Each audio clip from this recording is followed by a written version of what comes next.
Om Namo Bhagavate Vasudevaya. Om Namo Bhagavate Vasudevaya. Om Namo Bhagavate Vasudevaya. We'll continue our reading from Brilliant as the Sun, a retelling of Srimad Bhagavatam Canto 8, Enchanting Pastimes. And today we'll start from chapter 16, Sage Kashyap Instructs Aditi. Ugam Karoti Vachalam, Pangum Langhate Girim Yat Kripatamam Vande Shri Gurum Deen Tarinam Paramanandam Madhvam, Shri Chaitanya Ishwaram Hari Om Tat Sat. After the gods fled into hiding, their mother Aditi became morose.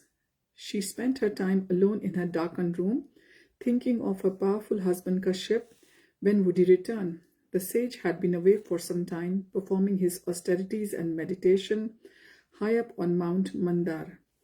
She remembered when she had practiced much penance with her husband with the desire for a good progeny. In due course she had brought forth the gods. Thinking of their present condition pained her heart.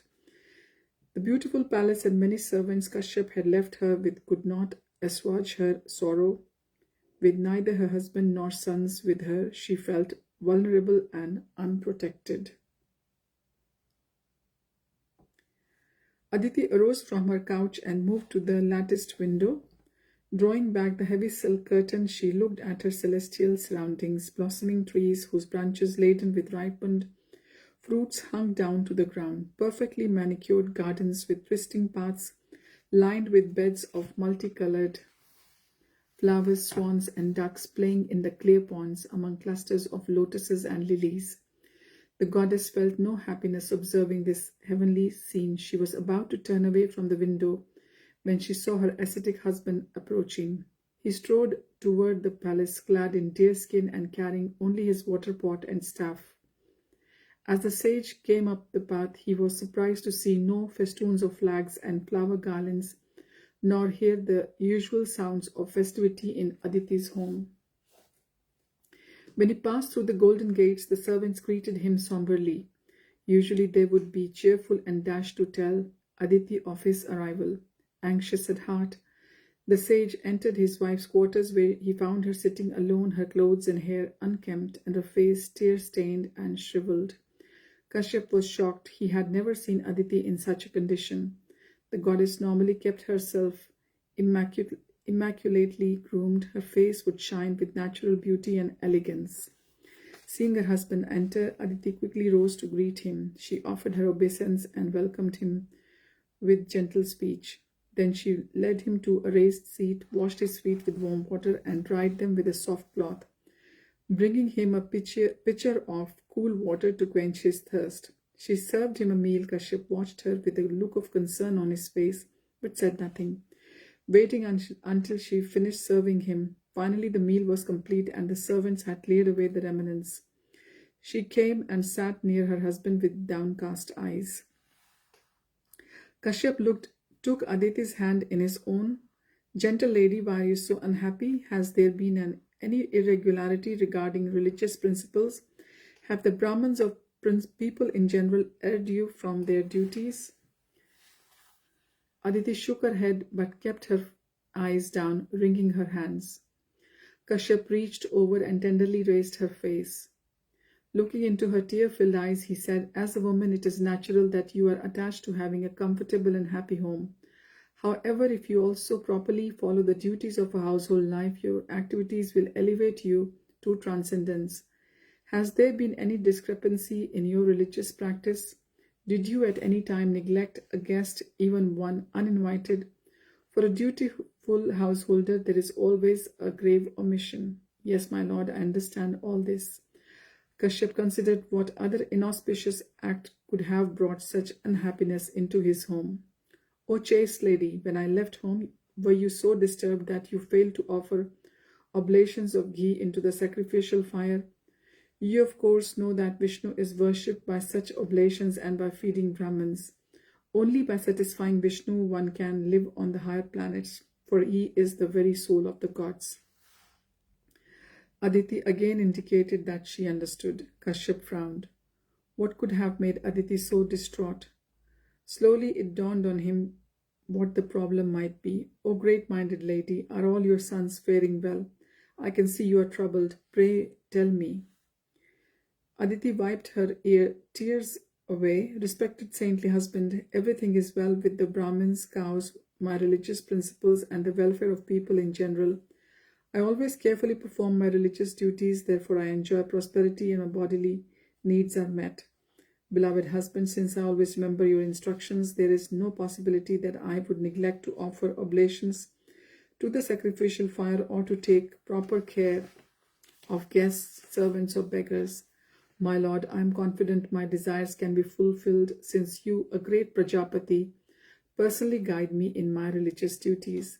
The goddess hesitated to say more. After all, her husband was the father of not only her sons but also the Asuras. Would he favor her sons over those of Diti, her sister and co-wife? Kashyap waited expectantly. O son of Marichi, Aditi continued, both the gods and Asuras come from you, therefore, like Lord Vishnu, you are equal toward them both.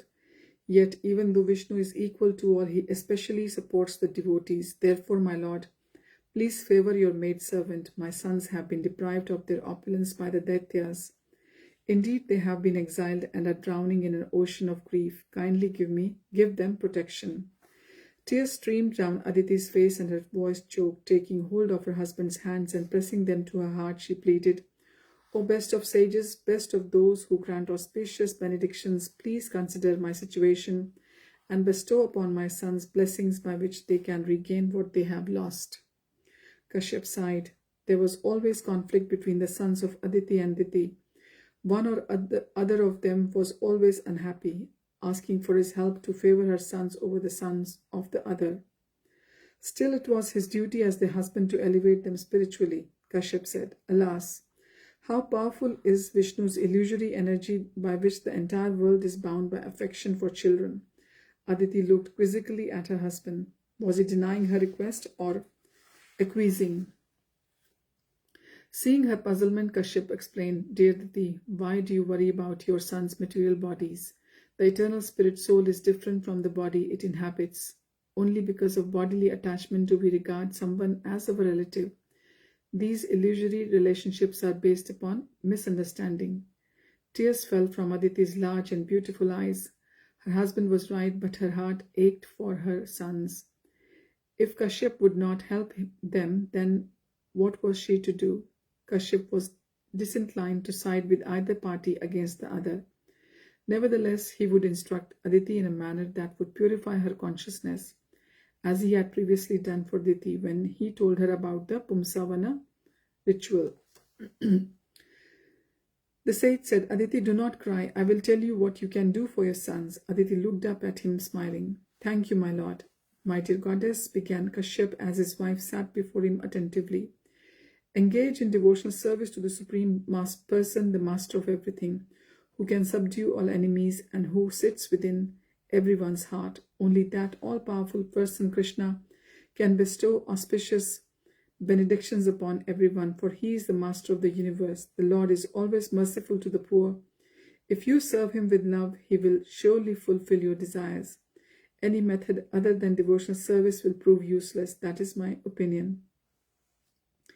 Eager to begin her worship immediately, the pious Aditi asked, Great Brahmin, tell me the regulative principles by which I may worship the Lord so he will be pleased with me and fulfill my desires. Please teach me everything I need to do so that Krishna will save my sons and me. Kashyap replied, When I desired offspring, I questioned Lord Brahma. I shall explain to you the process he instructed me by which Krishna is satisfied. Kashyap described the ritual known as Payovrata, the milk vow, which entailed subsisting only on milk and worshipping Krishna with devotion. Very soon the bright fortnight spanning February and March will arrive. Start your vow at the beginning of this period until the day after the next Ekadashi day. He taught her how to take a ritual bath and recite a prayer to the earth goddess. O Mother Earth, Lord Varaha raised you from the bottom of the universe and gave you a place to stay. I pray that you kindly vanquish all the reactions of my sinful life.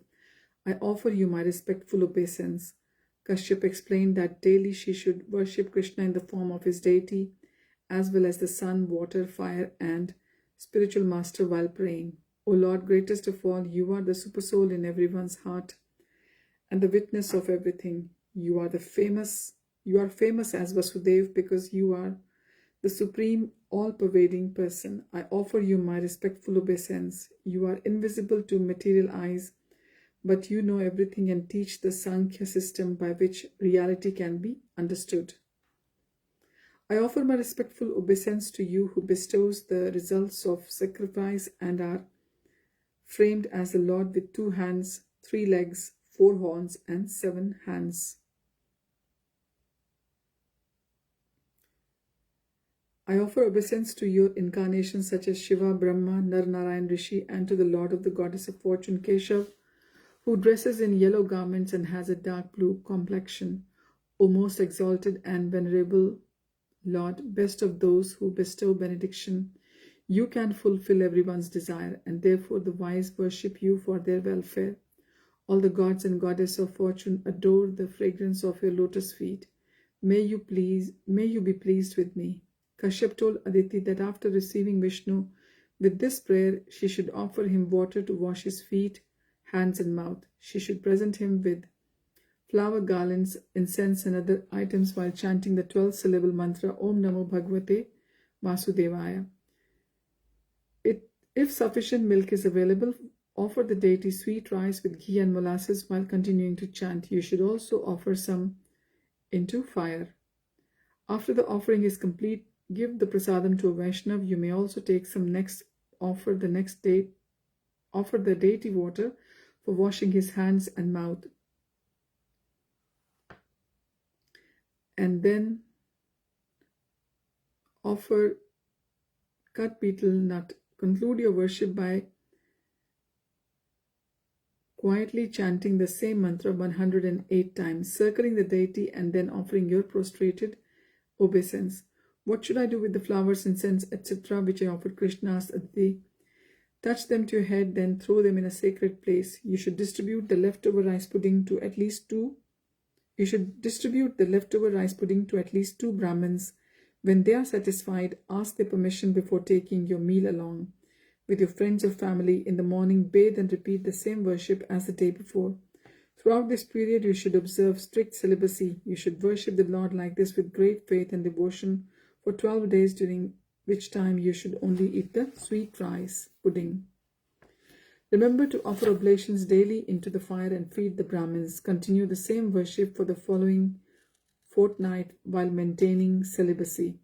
You should also sleep on the floor, bathing 3 times a day. Avoid all frivolous talk and eschew all envy and violence toward any living entity. On the final day of the second fortnight, guided by learned Brahmins, bathe the deity with milk, yogurt, ghee, sugar, and honey.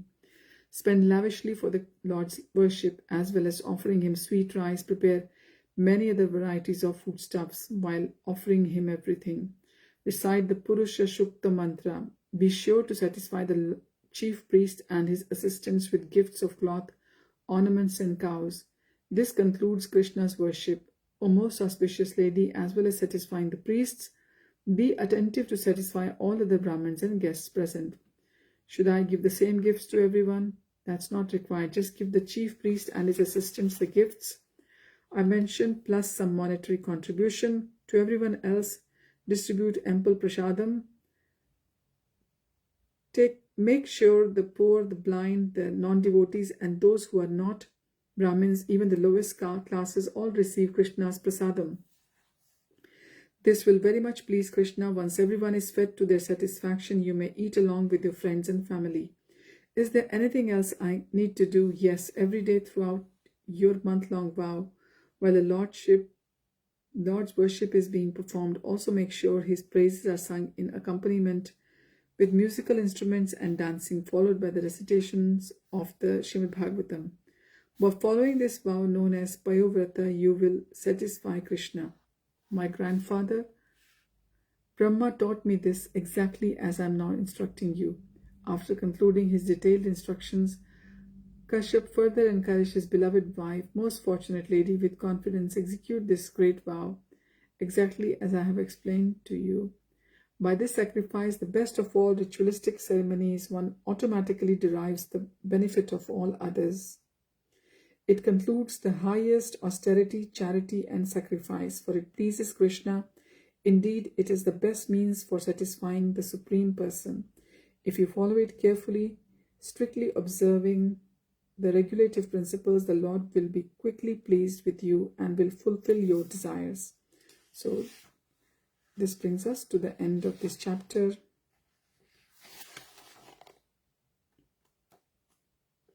Sage Kashyap instructs Aditi. So next time we'll read Aditi sees Lord Vishnu. Thank you for joining. Hari Om Tat Sat. Hare Krishna.